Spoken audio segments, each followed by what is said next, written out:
Welcome, everybody. Glad you're here. Go ahead and sign into the game. Legend Octopus, first in, followed by Clever Pelican. All right, good to see everybody. We'll be starting here in just a couple minutes. Welcome, welcome.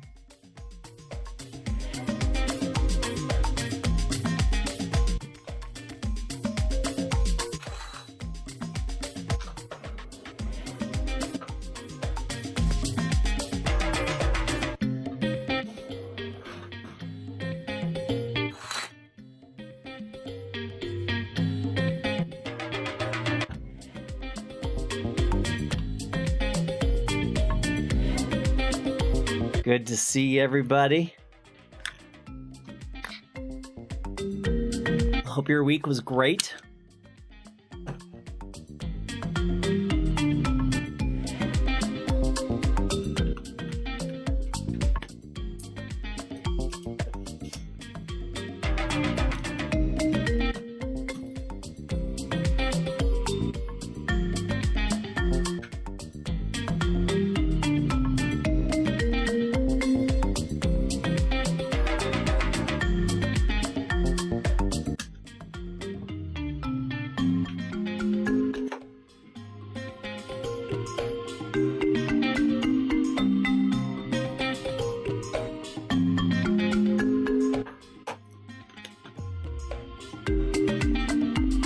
Hey, Blendinator, thank you very much for that super sticker. Blendinator's wishing everybody good luck. And Nick003 is in the house. Awesome. And we're just going to start like one more minute and we'll kick it off.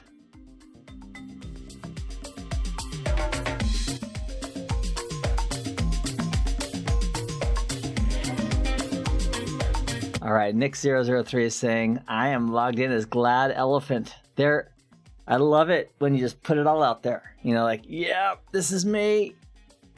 Good luck to everybody. Chili is in the house. David's here. Bartham's here. Fran's here. Very nice. Very kind. All right, lots of people here. Thank you, Gene. Let's just do a quick check. This is camera 1. That's camera 2. If you could let me know if those both work, that'd be great. Hi, Subber. Nice to see you. Thank you, Vyas. Both cams on and looking good. Thank you, thank you. All right, thanks to everybody who's given me that feedback.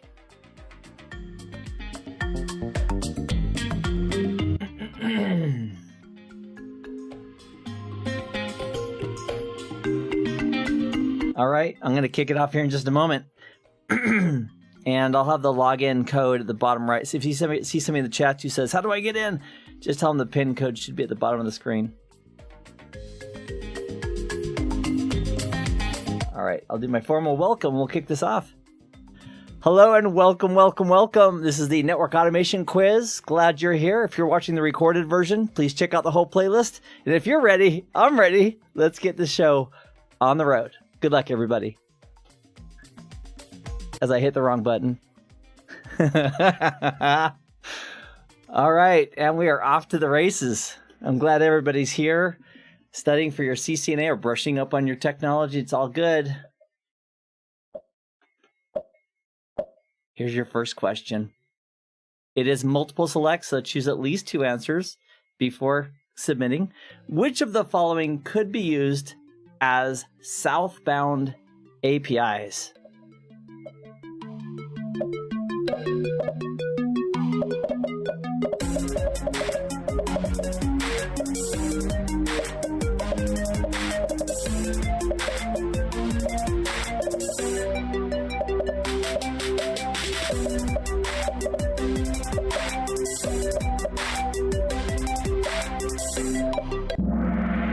All right, right out of the gate. And I thank you for the 1 vote for Ethernet. That's fantastic. So we talk about application programming interfaces. Just to be clear, a great way, I'm talking about super great way of remembering northbound and southbound APIs is think of having a controller in the middle.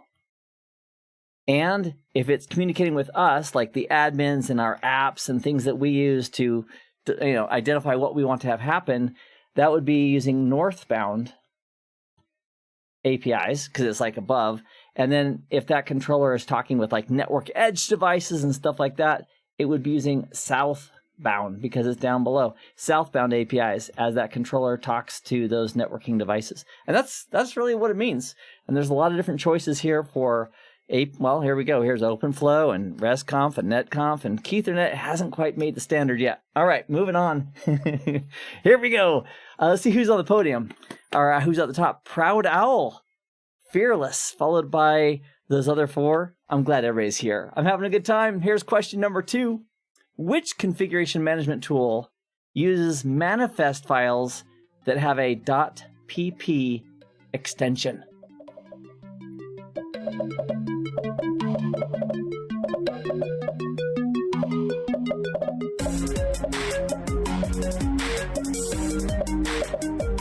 And there is a visual clue on the screen if you need it.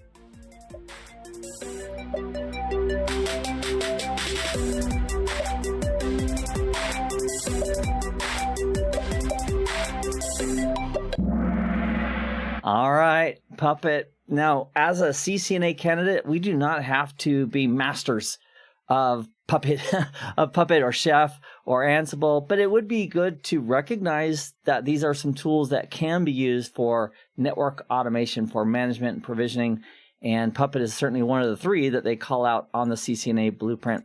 All right, here's question 3 of 10. What is the benefit at the end of the day? What is the benefit of a software development kit as part of DNA Center?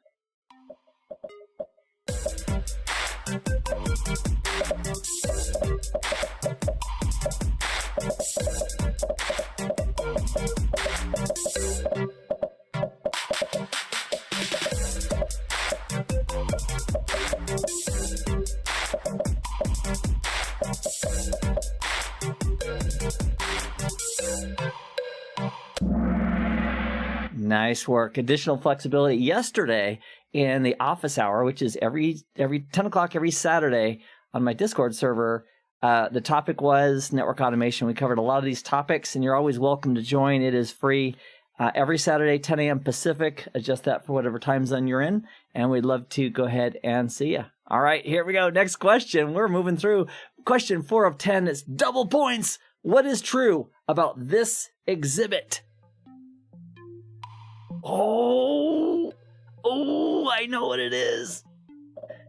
And you should too, if you're studying for your CCNA.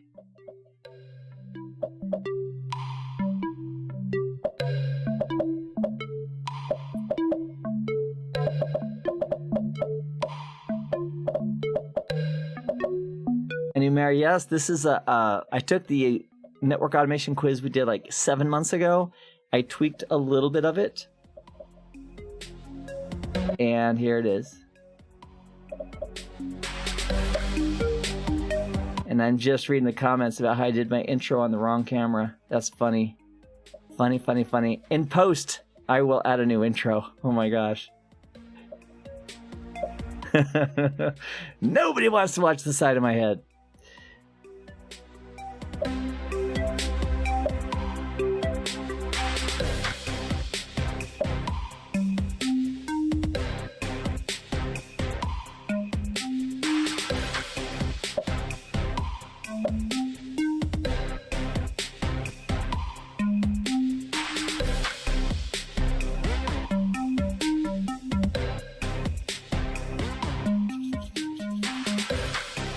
And I am recording this locally, so I'll have an edited version in the quiz playlist by the end of the day.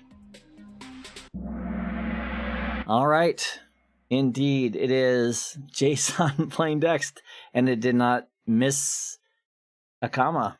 So about 2 years ago, when I started, working or looking at the, some DevOps stuff, I'm not a DevOps guy, but when I started looking at it, I learned about a couple, plain text formats for things, and one is XML, which uses tags. One's JSON, which uses open and close. That's something you should remember. If you open with a curly bracket, you need to close. So we have open, open, open. That's 1, 2, 3, and 4. And I'm thinking we should have 4 closes. There's 1, 2, 3, and 4. So it's not missing curly brackets. And it's got, it's got an open bracket here. That means there should be a closed bracket somewhere. Oh, there's one. Okay, so that's A and A. That looks okay to me. JSON plain text format. So that's what that is. I would be, as a CCNA, I think the blueprint says interpret JSON, and this is JSON, and I don't think we have to worry too much about logic as far as like what's going to happen, but I would say syntax is probably absolutely fair game. So let me go ahead and close that, and Rational Turtle is in first place. Here we go. Question 5 of 10. It is multiple select. Good luck, everyone. Which of the following are characteristics of controller-based networking?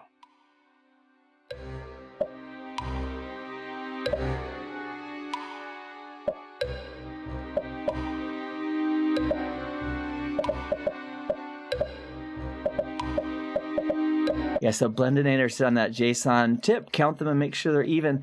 The actual spacing doesn't matter too much for JSON, but it does. It's just for so you can see it well. But the counting is a good tip. And Moses is in the house. Welcome, welcome.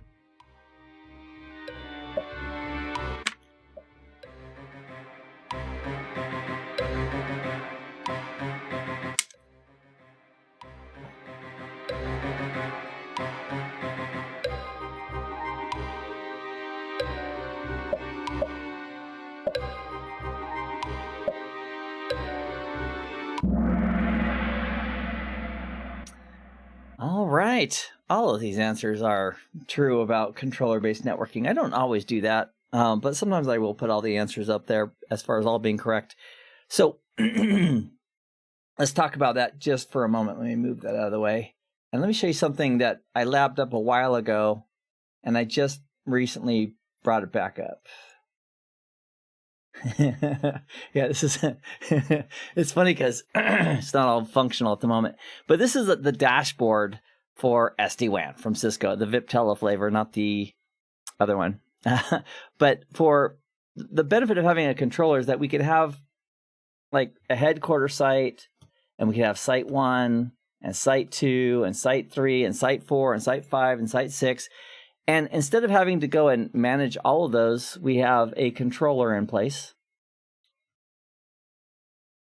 In the world of this SD-WAN solution, that controller is actually made up of 3 elements: a vSmart, a vEd, sorry, not that guy, get out of the way, a vBond, and a vManage. That's like the controller group, if you will, is in the cloud. And then that group of controller objects, they interact with the edge devices, including an edge device here. It might be at headquarters. And then how do we control the network? What we do, this is us.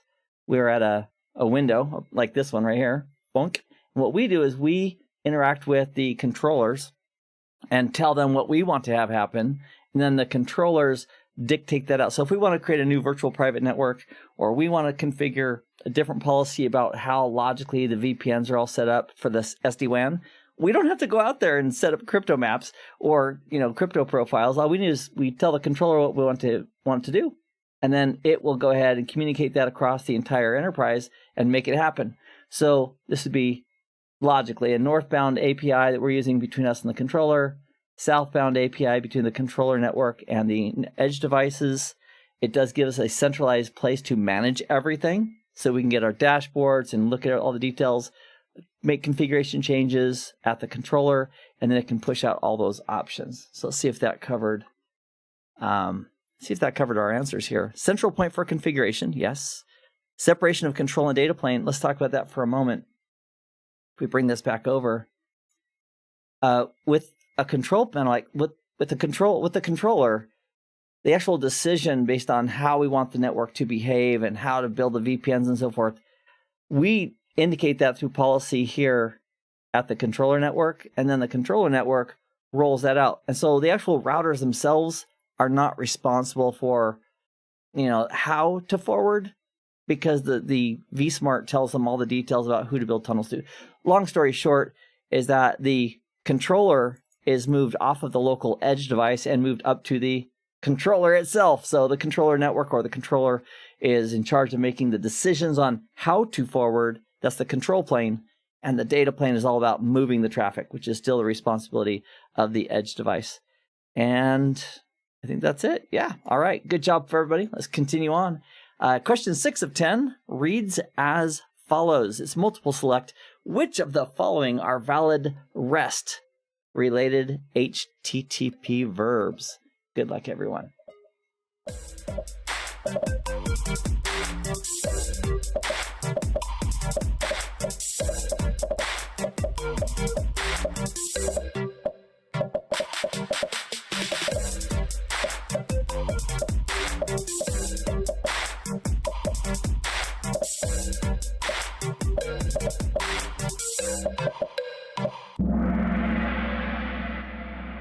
All right, fantastic. I would the blueprint asks us to be familiar with a few terms like CRUD, which is the ability to create, read, update, and delete, and then the actual HTTP verbs that pull that off.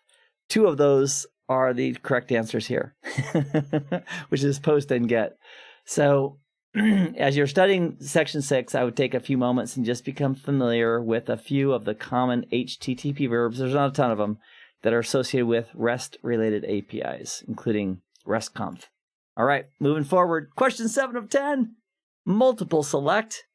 Which of the following are true about application programming interfaces in software-defined networking? Looking for 2 best answers. Hi, Balahi. Welcome, welcome. The join code is on the bottom right if you still want to jump in. We got a couple questions left.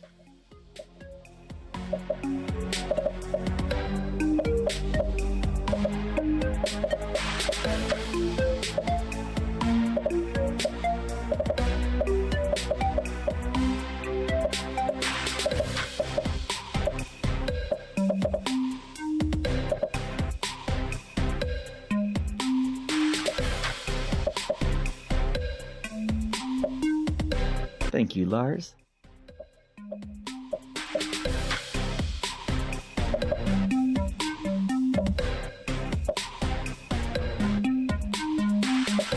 All right, looking for the best 2 answers.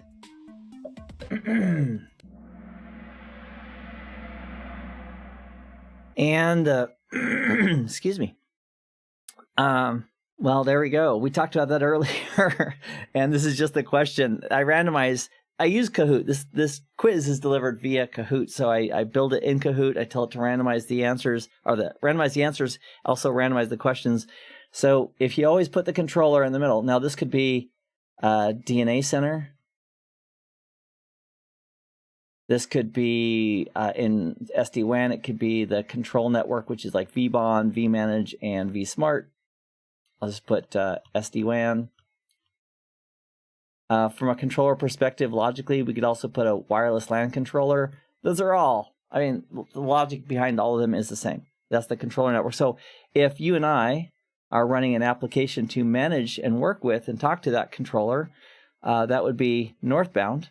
And as these controllers communicate with their respective devices, that would be southbound APIs. So northbound is between the applications and the controller. Yep, and southbound is between the controller and the network device or the edge device. Or if it's a wireless LAN controller, it'd be between it and a wireless access point. All right, I think we're almost done. We've got 2 more questions. If you're just joining and want to join the game, if you want to get on the last 2 questions, the pin code is down here at the very bottom. Would love to have you. And here we go. Question 8 of 10, multiple select. Automation of network management likely causes what?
Let's talk about why that's true and what that is.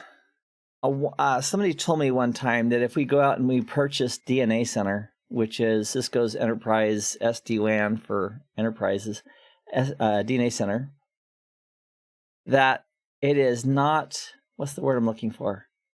It's not free. So as a result, the capital expense to buy that initially is going to be increased because we have to get the solution in place. However, once it's in place, imagine a user like Lalo. So Lalo's a user, and Lalo calls the service desk and says, you know, yesterday I was having problems connecting to this app for like an hour, 2 hours. Going into DNA Center through our management interface, what we could do is we could ask for the telemetry data regarding his session and take a look through, history. And all that data is contained or can be contained in DNA Center. We can say, oh yeah, right about that time we had this failure or that issue or that problem, and we can help to determine what happened. So buying an SDN solution is going to cause the cost to go, the capital expense to be increased. But operating expenses, after it's up, if this guy can do most of the management and change control functions and everything else for our enterprise, you know what? That's going to save us from having to log into 200, routers or switches when we try to troubleshoot or find out what's going wrong, because it can all be correlated and available. That information can be right at the controller. And that's why those two answers are correct. All right. Probably the biggest expense at most companies is human resources. So anytime we can automate something, it's going to be a lot less expensive over time because we don't have to have the manpower to do all those nitty-gritty tasks. All right, let me clear that up. And let's see, I think we're 2 more questions. We're done. All right, here's question 9 of 10. What status code would you expect for a successful post creation?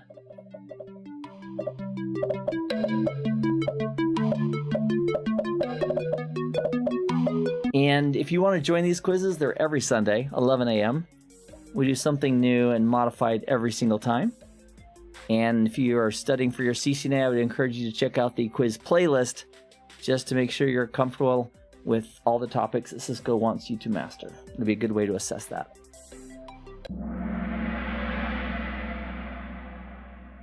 All right. That's a 201. Now, how would you know that?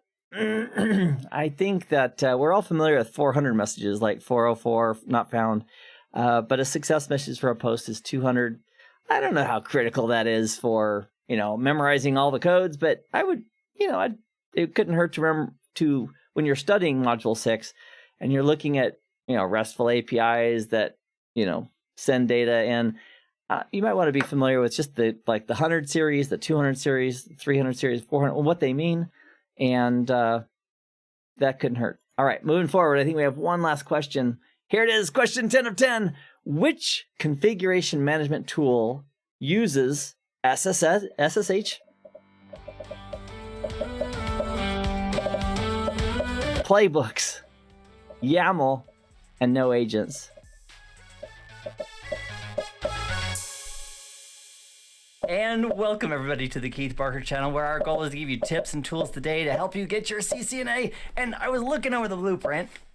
Keep it close by me all the time. Well, I keep it in the office all the time. I don't travel with it. But it's 6.6. Recognize the capabilities of configuration management mechanisms like Puppet, Chef, and Ansible. And I thought to myself, I'm going to do a little dabbling today. This started 3 days ago with Ansible. I want to get more familiar with it, how I can use it to manage the network and to look for changes on the network. It's great. A fantastic tool. And then I discovered a whole bunch of TDWs. And I thought to myself, I know why the average human is never going to use Ansible at the entry level to automate their network. And that's because there's too... I had forgotten I put that video in there. That video, by the way, if you want to see an example that you can actually walk through in setting up a very simple Ansible environment. I used a Raspberry Pi for that one, but you can use virtually any Linux platform. And I set up an Ansible environment and did a couple simple automation not really automation techniques. I used automation for a couple basic configurations for a Cisco router and a Cisco switch. So if you want to check that out, that video is in the CCNA playlist. Also, there in the CCNA playlist, there's I think a pretty good video that I made about RESTful APIs, which gives the nice big picture overview of what it is and how it works using RESTconf as an example. So if you're new to YAML, playbooks, Ansible, or even JSON, those 2 videos will help you quite a bit in putting all those pieces together. Well, that's question 10 of 10. Let's take a look and see how everybody did.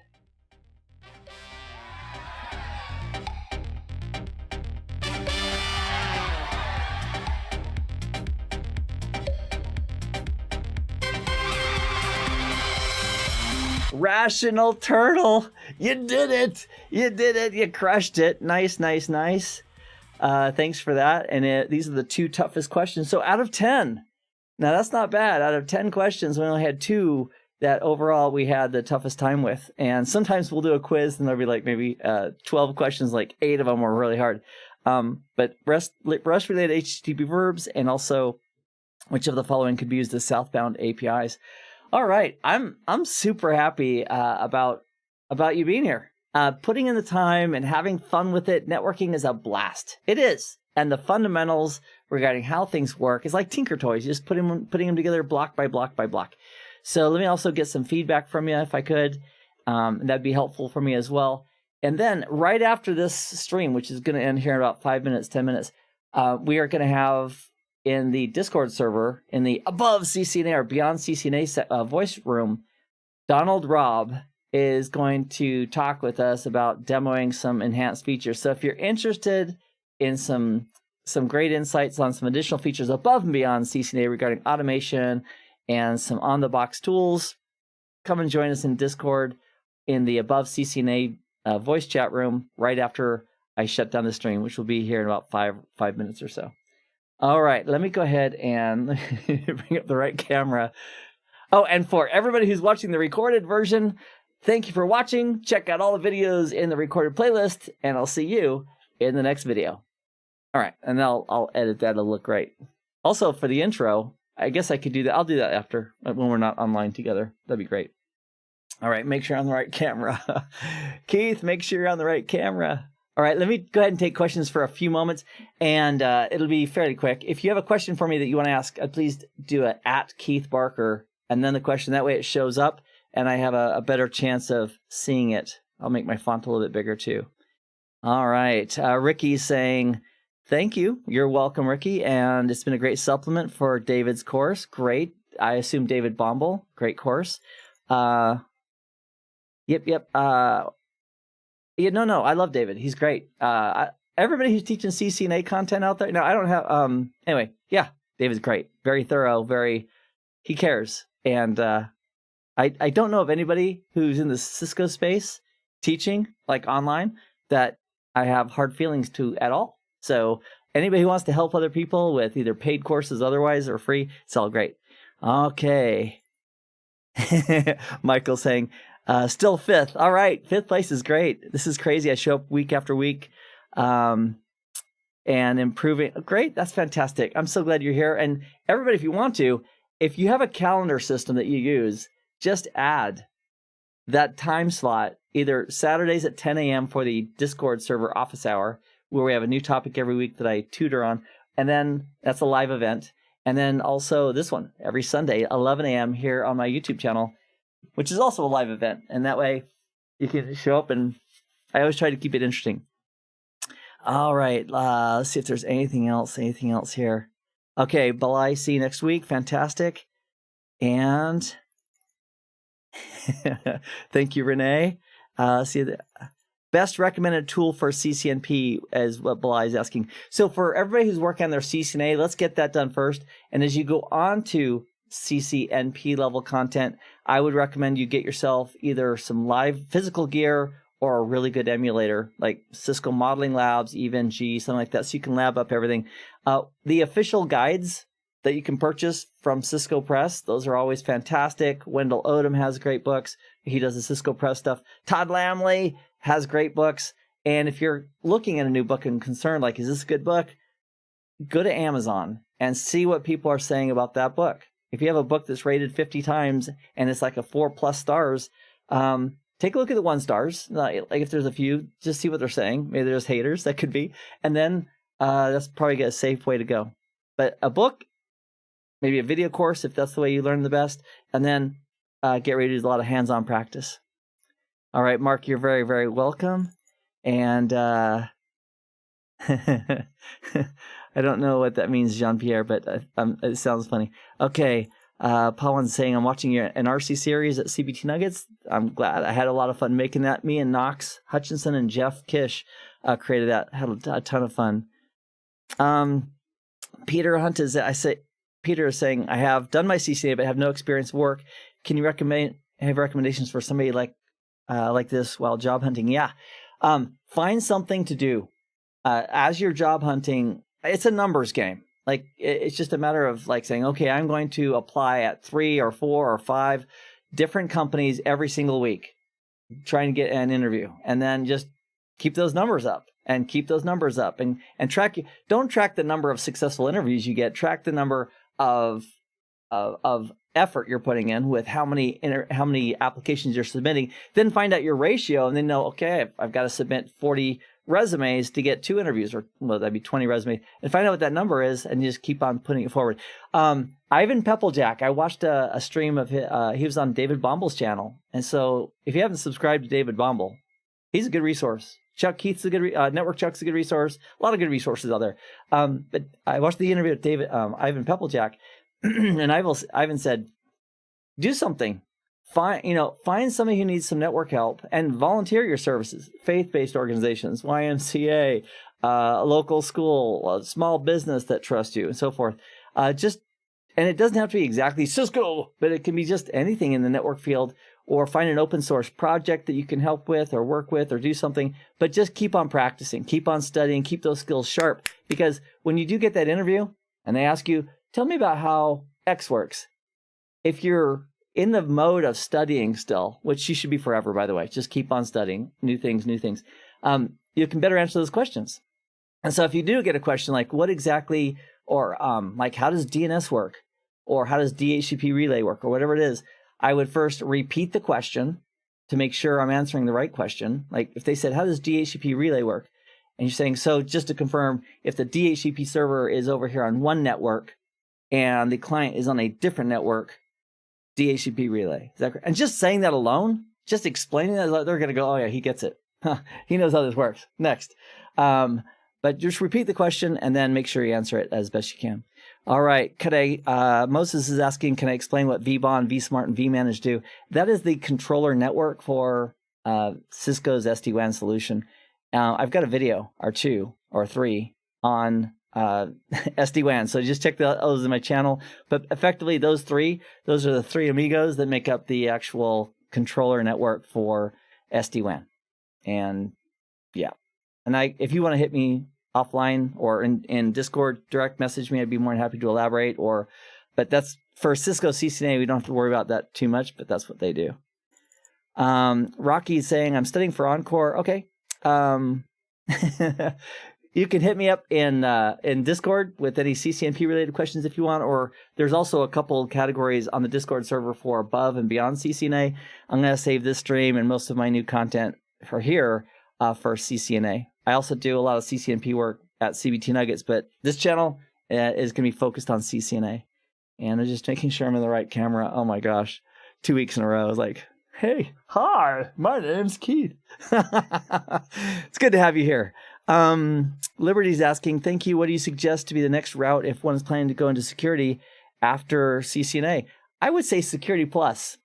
So if you want to get into security, to get your CCNA, CompTIA's Security Plus is a vendor neutral, fairly generic, but it'll help you with a lot of the concepts. And then that's where I'd go next. CompTIA Security Plus. And that'll help you with a really broad foundation, which can then you take the next step after that. And maybe it's a CCNP track in security, or maybe it's Palo Alto, or maybe it is Checkpoint or somebody else in the world of security. It doesn't have to be Cisco. I would take a look at what interests you and what people in your area are looking for as far as network engineers and technicians. What are they working on? I'd probably focus on that.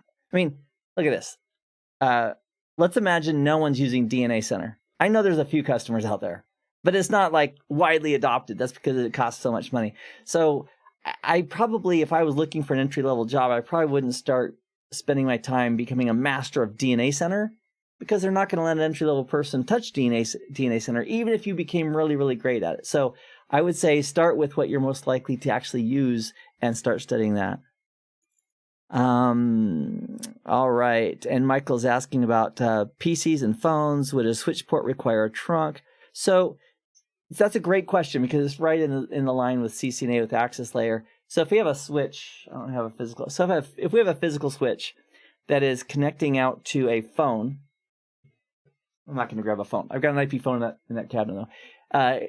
The switch port is connecting out to an IP phone, and the IP phone has daisy chained off of it through its switch ports. It's got a PC. So when the PC sends data, the phone sees it and just forwards it, and then when that arrives, the switch says, "Oh, this is the data VLAN, whatever that is assigned to," and it processes it appropriately. The phone, however, on the other hand, it will tag its own frames appropriately for whatever the voice VLAN is, and it'll send those in. So there is trunking. There is an 802.1q tags that are being used, but on the actual switch port, we don't configure it as a trunk. We configure a voice VLAN and a data VLAN, but we don't configure it as a trunk. So is 802.1q being used? Yes. Do we literally configure the access port as a trunk? No. But is trunking happening? Yes. All that's true. That may be more than what you wanted to know, but that's how it works. And that'd be good to know for a CCNA as well, because it's important to understand those pieces. All right. Oh my gosh, Syed is asking, any easy way to remember subnetting for hosts rather than networks? Yeah, it's the finger game. So this is straight out of my 11 videos, free of charge, right here on YouTube, called Subnet Saturdays. And one of those techniques I have is the finger game. So if we needed a certain number of hosts, let's say we needed a subnet that supported 20 hosts, you count, here's an abbreviated version, 2, 4, 8, 16, that's not enough, 32. So I need to have at least 5 host bits for the host address, and that's the fastest, easiest way to confirm that you have enough bits in the host portion available for host addressing. And I walk you through that in Subnet Saturdays. If you haven't seen that yet, check it out. I think you'll like it. In fact, almost everybody I've talked to who has gone through all 11 videos of Subnet Saturday, they walk out and have the ability to go ahead and do subnetting. And I'll usually test them. Somebody say, I just watched all your videos. Oh my gosh, I got it. I can't believe, somebody didn't present it this way before. And so I usually ask them, okay, so imagine, how many additional bits would you need above and beyond whatever to make 4 subnets or 8 subnets or 12 subnets? And I'll hear a pause. And then they'll just tell me, I think, oh yeah, I'm so happy. I'm so happy. The reason I created that was Subnet Saturdays was because I learned subnetting back in the 80s. And it works the same way, by the way. Back in the 80s, but I had a really hard time. I mean, they came out gunning with powers of 0, powers of 2. 2 to the power of 0 is 1. Why is that? Don't ask me that. Just it is. And then, 2. Anyway. I created Subnet Saturdays as a gift to my future self if I ever come back as a person learning IT again. And a lot of people enjoy it. You can too. Okay, Kirthy is asking, what's the topic for the next week's office hour? Here's what I'm going to do. Last week, I put out a poll on Twitter. So if you're not on Twitter, no big deal. But I put out a poll on Twitter and said, here are 4 possible topics for the office hour. And then we'll also follow it up with a quiz. And last week on Twitter, they said, the polls were in that they wanted network automation. So I said, okay, great. And we did I was there in office hours yesterday was 2.5 hours. I spent an hour talking about network automation. I covered the full blueprint for that module. I didn't mean to, but I got carried away. Couldn't help myself. And then we talked for another hour and a half on questions related to CCNA. Somebody asked me about, what about double pat? How's that work? And how could you configure it? And a lot of other great questions. So join us at 10 o'clock a.m. every Saturday. And on Twitter, I'll put a poll up again. And whatever the majority vote is what we'll take.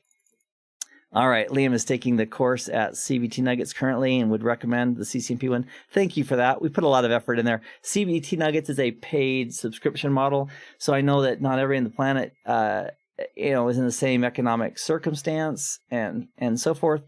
So my YouTube resources and my Discord server, all free, and I'm happy to help. And I've got over 150 videos in the CCNA playlist, and there's like 30 or 40 videos just in the quiz playlist. So enjoy all of that, all of the resources for free. My automation videos are, Nasser's asking, they're on my YouTube channel. So go to Keith Barker. If you haven't subscribed already, please do that. That way you'll be able to more easily find me. You can search for OG of IT, or you can search for Keith Barker, and I think both of those will bring you there.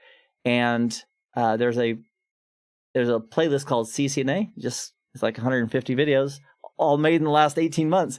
But just scroll down until you find the ones on RESTful APIs and or network automation, and they're there in that playlist. Okay, let's see if there's anything else. Jedali's asking, is DevNet before CCNA a good idea? And I would say, if you're a programmer, yes. Like if you're a DevOps person and you understand the basics of Python and you want to work more with VS Code and that would be good. But I would say I love what Donald Robb, who's right after this stream is going to be presenting over on the Discord server, but he said that automation is a great tool to roll out and manage with a controller lots of devices. But if we don't know how to configure something, let's say we don't know how to correctly configure OSPF or some other factor, if we automate the wrong thing, then we just push that out to everybody. So the joke I heard was to err is human, and to really mess things up takes DevOps or NetOps or network automation, where you take the same mistake and you replicate it across your whole enterprise through a bad policy. So I would say if you're new to networking, that you should not do DevNet before you do CCNA. So at least do So also for people who are just jumping in, you could also possibly do CompTIA Network Plus first. It's a pretty good foundation. And then CCNA after that, because most of the concepts come across. It's just in CCNA, it's Cisco saying, hey, here's how you implement this feature on our stuff, like DHCP snooping and other techniques for security. So, all right, let's see if there's anything else. Lots of thank yous. You're all very, very welcome. So happy to do it. And let's see here. So Daniel, real quick, the benefit for network automation is this. If we have, let's imagine we have 20 routers, and we decide that we're running OSPF, and we want to add a loopback interface on all those routers and include that loopback in OSPF. Well, here we go. Router 1, SSH in, because, friends don't let friends run telnet. But so we SSH in and we add on one, and then we SSH to the second one and we make that change. And then we go to the third one and the fourth one and the fifth one and the sixth one, and the seventh one, eighth one. And so just by doing that, we have 3 problems. Number 1, it takes a lot of time. 2, it's very likely we're going to have errors or mistakes that we may introduce. And 3, we don't really have a whole perspective on, is everything working okay? Did they all get configured? Right, unless we go back and verify them all or double check on the way out. So with network automation, we could just say, I want this, this, this, and the other, click, and then the controller using southbound APIs communicates with all the devices. Maybe they support RESTconf or NetConf or whatever southbound API the controller is using, and does the work for us. Then it reports back saying, hey, all good to go. So network automation can save us some time. Although our goal in CCNA is not to become scripters, is to become competent at the fundamentals, the building blocks of what makes an IP network. Version 4, version 6, they're pretty much the same as far as functionality goes, to get them working. All right. Pawan's asking about AAA default. So if you would, you can, you know what I'll do? I'll put security as one of our options for next week's office hour and also for quiz. And if people select that, then we could jump into that discussion about AAA and the default method list after we do AAA new model. If it was a straightforward, boom, I can answer that question right now, I would, but it's a little bit bigger discussion. But I'll put it out there as an option for the quiz and the office hour for next week. Okay, Daniel is renewing the CCNA. Fantastic. Okay, let's see here. You're welcome. You're welcome. You're welcome. And let's see here. What else? Oh, thank you, Solid Shadow and Jean-Pierre for the super stickers. That's very, very kind. I appreciate that. Let me see if there's any other questions that are CCNA related that I can answer right now. So, Bly, if you're asking about subnetting, check out Subnet Saturdays, and that will walk you through. So, Rid Wan's asking about Ansible or Python. I would say that you don't have to master either. If you want to be a CCNA certified individual, you want to understand that you can use Ansible, Puppet, and Chef for automating a network and automating for automation. As far as you also want to be familiar with JSON, what it looks like. That's in the blueprint. You also want to be familiar with the characteristics of those three tools, Puppet, Chef, and Ansible. But as far as Python, although there's Python's very popular scripting language, you don't need to know that for CCNA, but anything you learn, if you can carry it with you forward, it's all good. All right, let's see. Let's see if there's anything else. And Lum is asking, would you say that NRC is easier than Encore? So that's a great. Those are two CCNP level certifications in the enterprise track, or in the CCNP track. Encore is the core exam for both that track in Cisco, and it's also the core exam as a prerequisite for the CCIE lab exam. I was under the impression, I took both of those many months ago when I was making the courses for CBT Nuggets. I want to make sure I had the right depth level, and I was going through. Encore surprised me. It was a lot harder than I thought it was going to be. I mean, I passed both of them, fortunately, but Encore was harder because I felt like they were dipping into all kinds of stuff that I hadn't touched in years. Like, oh yeah, I remember how that works. Thank goodness. Boom, boom, boom, boom. But if somebody gets the courseware for those courses and they lab up everything at CBT Nuggets, we have labs that we provide as part of it. But if they lab it up and study it, it's a good step in the right direction. Also, I'm not affiliated with Boson. I mean, they don't sponsor me, but that's another pretty. If you've got $100 or so that you can spend on their sims and their practice exams, I feel they do a really good job of testing based on the blueprints for CCNP. For CCNA, they probably do a great job too. I haven't seen that one, but I would say just use my playlist here on YouTube for the quiz playlist. That'll help you confirm that you either get something and can understand it or don't quite know it enough. Because most of my questions, there's something called Bloom's taxonomy, where we have level 1, level 2, level 3. Level 1 is being able to regurgitate something, like remember something. Like, what is the port for Telnet? TCP/23. Yay! I don't feel like any questions in CCNA are like that. And so instead of just asking like rote memorization, I may ask a question about an access control list that wants to block Telnet. And then you'd need to know what's the layer 4 protocol, what is the well-known port, and then use that in an example of an access control entry. So that's most of my questions that I create are at least at Bloom's taxonomy level 2 or more, which is basically being able to interpret or describe or implement a solution. Okay, let's see here.